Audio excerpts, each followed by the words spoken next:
Assalamualaikum warahmatullahi wabarakatuh. Waalaikumsalam warahmatullahi wabarakatuh. Pengajian Tauhid kali ini tentang kewajiban bagi orang mukallaf makrifat terhadap sifat yang wajib, yang mustahil, dan yang jaiz bagi Allah dan para Rasul.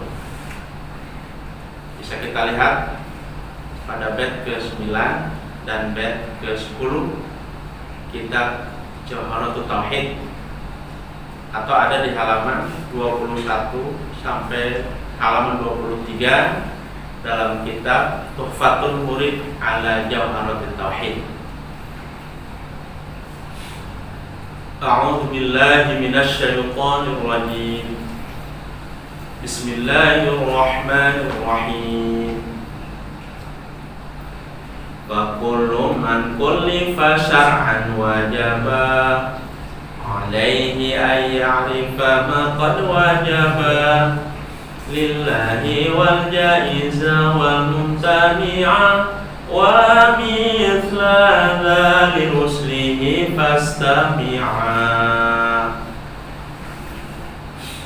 Fakullu man, maka utai saban-saban wong kulifa kang den perintah ieu man syar'an ing dalem nurut syarat wajaba iku wajib alaihi ing atase man aya'rifa apa yang tamarifat ieu man ma ing sifat qad wajaba kang teman-teman wajib ieu man lillahi ka Allah wal jaiza lan sifat kamunah wal mubtani ala sifat mustahil wa mithla dzali ruslihi fastami'a wa mithla lan ing seperti iki ma qad wajaba wal jaiza wal mubtani'a li ruslihi kadua pirang-pirang utusan Allah fastami' maka ngarung sirah. Fa kullu man kullifa syar'an wajaba alaihi ay ya'rifa ma qad wajaba. Fa kullu man kullifa, setiap orang mukallaf, yakni orang yang balik, berakal, datang dakwah Rasul, dan selamat panca indera. Ini yang disebut orang mukallaf, atau orang yang dibebani hukum, orang yang dikenakan hukum. Wajib alaihi syar'an, wajib menurut syarat. Ini sudah ada penegasan, wajib di sini adalah syar'an, wajib menurut syarat, yang secara takrif atau secara definisi ma yuthabu ala fa'lihi wa yu'aqabu ala tarkihi, suatu perbuatan yang ketika dilaksanakan mendapatkan pahala, ketika ditinggalkan mendapatkan siksa. Ayya'rifa ma qad wajaba, harus makrifat. Makrifat di sini bukan hanya sebatas mengetahui, mengerti, memahami, tapi jauh lebih dari itu, yakni meyakini 100% tanpa dicampuri keraguan sedikit pun, disertai dengan dalil. Ma qad wajaba, terhadap sifat yang wajib, wal jaiza, sifat yang jaiz, wal mumtani'ah, dan sifat yang mustahil, lillahi, bagi Allah subhanahu wa ta'ala. Wa mitladza li ruslihi fastami'a. Wa mitladza, begitu pula setiap orang mukallaf wajib menurut syarat makrifat terhadap sifat yang wajib, yang jaiz, dan yang mustahil li ruslihi, bagi para utusan Allah. Karena itu fastami', maka dengarkanlah, maka perhatikanlah secara benar supaya kita tidak salah paham. Apalagi kalau kita sampai salah i'tiqad, salah keyakinan, ini berbahaya. Dari dua bait ini ada 6 hal yang harus kita garis bawahi. Ini bisa kita lihat di papan tulis. Pertama, man kullifa. Yang kedua, wajib alaihi syar'an. Yang ketiga, ayyak rifa. Yang keempat, ma qad wajaba. Yang kelima, wal jaizah. Dan yang keenam, wal mumtani'ah. Kita jelaskan secara singkat dari 6 hal tadi. Man kullifa, ini maksudnya orang mukallaf. Kalau kita lihat penjelasan di kitab Tuhfatul Murid ala Jawharatul Tauhid, faqullu man kullifa ay kullu fardin minal mukallafina minal insi wal jinni dzakaron kana aw untha. Mukallaf di sini mencakup manusia dan jin, baik laki-laki maupun perempuan. Secara bahasa tadi sudah disampaikan bahwa mukallaf itu orang yang dibebani hukum, orang yang dikenakan hukum. Kemudian kriteria orang mukallaf sebagaimana disebutkan di kitab Tuhfatul Murid ala Jawharatul Tauhid, fal mukallafu huwal balighul aqilul ladzi balagha da'watu salimul hawasi. Ini ada 4 kriteria mukallaf. Kriteria pertama al-baligh, orang yang sudah balik. Berarti anak kecil, wa kharaja bil balighi as-sabiyyu falaysa mukallafan, tidak termasuk mukallaf. Faman mata qabla al-bulughi fahuwa najin. Orang yang meninggal sebelum balik, maka dia divonis selamat, walau min auladil kuffari, walaupun anak-anak orang-orang kafir. Wala yu'aqabu ala kufrin wala ghairihi, tidak disiksa karena kafir dan yang lainnya. Hanya saja ini khilafan lil Hanafiyati, bertentangan dengan pandangan Hanafiyah, pengikut mazhab Hanafi. Haitsu qalu, mereka berpandangan bitaklifi sabiyil aqili bil imani li wujudil aqli wa huwa kafi indahum. Anak kecil asalkan dia berakal itu diperintah supaya beriman karena adanya akal. Kalau kita lihat pandangan pertama bahwa anak kecil ini tidak termasuk mukallaf. Kriteria kedua mukallaf adalah al-aqil, orang yang berakal.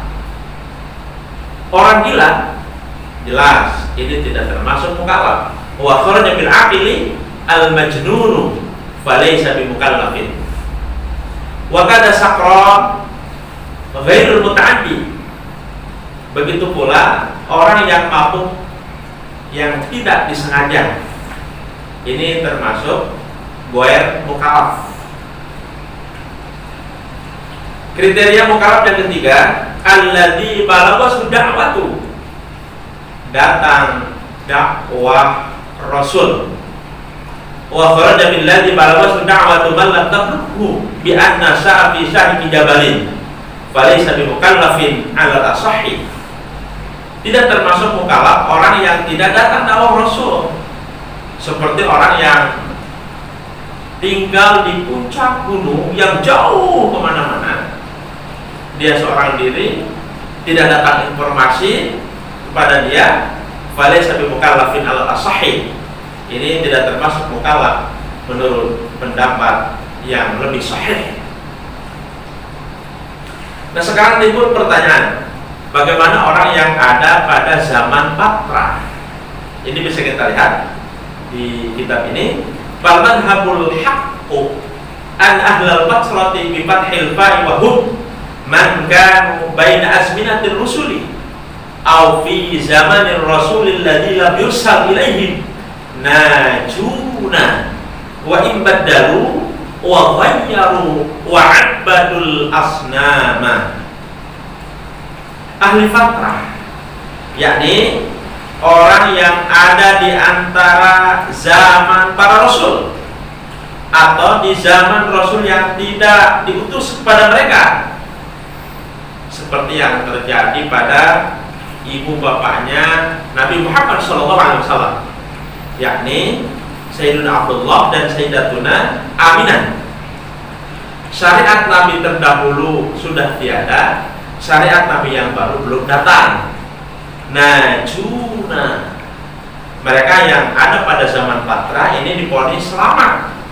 Wa ibadalu wa ghayyaru wa abadul asnama, walaupun mereka mengganti dan berubah serta menyembah berhala.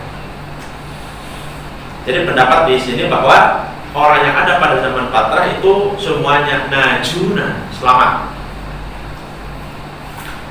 Kriteria mukallaf yang keempat, salimul hawasi, orang yang selamat panca indera. Bagaimana ketika ada orang yang panca inderanya tidak selamat, matanya buta, telinganya tuli? Wa kharaja bisalimil hawasi ghairuhu, orang yang tidak selamat panca indera ini juga termasuk ghair mukallaf. Walihada qala ba'du a'immatus syafi'iyyati law khalaqallahu insanan a'ma asamma saqata anhu wujubun nadhri wa taklifi wa huwa sahihun kama fi syarhil musannifi.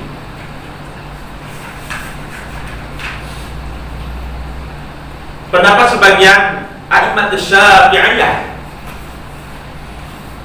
imam-imam dalam mazhab Syafi'i, jika ada orang yang diciptakan oleh Allah dalam keadaan a'ma asoma, jabuta jaduli, ini secara berbarengan, matanya buta, telinganya tuli. Beda kalau salah satunya. Kalau hanya mata yang buta, telinga normal, ini kan masih bisa memberi informasi melalui lisan. Atau sebaliknya, telinganya yang tuli tapi matanya normal, ini bisa menyampaikan informasi melalui tulisan. Tetapi kalau a'ma asoma secara berbarengan, ya buta jatuli, saqata an wujubun nadhri wa taklifi wa huwa sahihun kama bi syarhil musannifi. Ini menurut qaul sahih tidak termasuk mukallaf, berarti masuknya ke ghair mukallaf. Itulah sekilas tentang mukallaf. Lalu wajib alaihi syar'an, ini wajib di sini sudah ditegaskan wajib indah syar'i, bukan wajib indal akli. Kalau wajib indah syar'i, maka pengertiannya ma yuthabu ala fa'lihi wa yu'aqabu ala tarkihi. Suatu perbuatan yang ketika dilaksanakan mendapatkan pahala, ketika ditinggalkan mendapatkan siksa. Apa kewajibannya? Ayya'rifa, ma'rifat. Nah, sekarang kita lihat kriteria ma'rifat sebagaimana disebutkan di kitab Tuhfatul Bud ala Jamalatul Tauhid, tepatnya ada di halaman 22 dan sudah disiapkan di papan tulis, tinggal dilihat. Huwal jazmul mutabiqu lil waqi'i an dalilin. Ini ada 3 kriteria mukallaf. Kriteria pertama al-jazmu, kriteria kedua al-mutabiq lil waqi'i, kriteria ketiga an dalilin. Makanya tadi sudah disampaikan bahwa ma'rifat di sini bukan hanya sebatas mengetahui, bukan hanya sebatas mengerti, bukan hanya sebatas memahami, tetapi jauh lebih dari itu, meyakini. Nah, ini bahasa al-jazmu, yakin 100% tanpa dicampuri keraguan sedikit pun. Kalau kita meminjam istilah yang ada dalam kitab Syarah Dijan Daruri, bahwa al-jazmu ini maksudnya idrakun jazimun bihaitsu laisa ma'ahu taraddud, yakin 100% tanpa dicampuri keraguan sedikit pun. Al-mutabiqu lil waqi'i, ini dalam bahasa Syarah Dijan Daruri disebut dengan muwafiqul lima fil waqi'i, apa yang diyakini sesuai kenyataan. An-dalilin, harus timbul dari dalil, harus mengerti dalil, baik dalil akli, dalil yang diolah berdasarkan akal, maupun dalil nakli, dalil yang bersumber dari Al-Quran dan Al-Hadis. Baik dalil ijmali, dalil yang ringkas, yang secara global, maupun dalil tafsili, dalil yang secara terperinci. Kalau dalam bahasa Jepangnya kejerbeas. Fakhraja bil jazmi al-dhannu wa syakku wal wahmu. Tidak termasuk al-jazmu, yakin 100%, yaitu dhon, syak, waham. Karena ini mesti yakin 100%. Tidak boleh dhon, tidak boleh syak, juga tidak boleh waham. Kalau dipresentasikan dhon, syak, waham, kita awal dari yang terendah. Bahkan di bawah waham itu ada khayali. Kalau khayali belum bisa dipersenkan, masih 0%. Naik waham 0,1% sampai 49,9%. Kemudian naik lagi syak 50%. Naik lagi dhon dari 50,01% sampai 99,9%. Nah, dhon saja 99,9% ini tidak dipandang cukup, karena harus al-jazmu, yakin 100%. Kemudian wabil mutabiq, ghairul mutabiqi, tidak termasuk keyakinannya sesuai kenyataan, ghairul mutabiq, jika antara apa yang dia yakini tidak sesuai dengan kenyataan. Kalau contoh di sini kajazmin nasara bitaflithi, seperti keyakinan Nasrani terkait dengan Trinitas. Mereka yakin ya al-jazmu, tetapi apa yang mereka yakini ini tidak sesuai kenyataan, sehingga marifatnya batal. Wa bima ba'dahu at-taqlidu falaysa kullu minha ma'rifatan. Tidak termasuk an-dalilin, karena memang harus mengerti dalil, lalu tidak mengerti dalil, maka ini tidak disebut ma'rifat.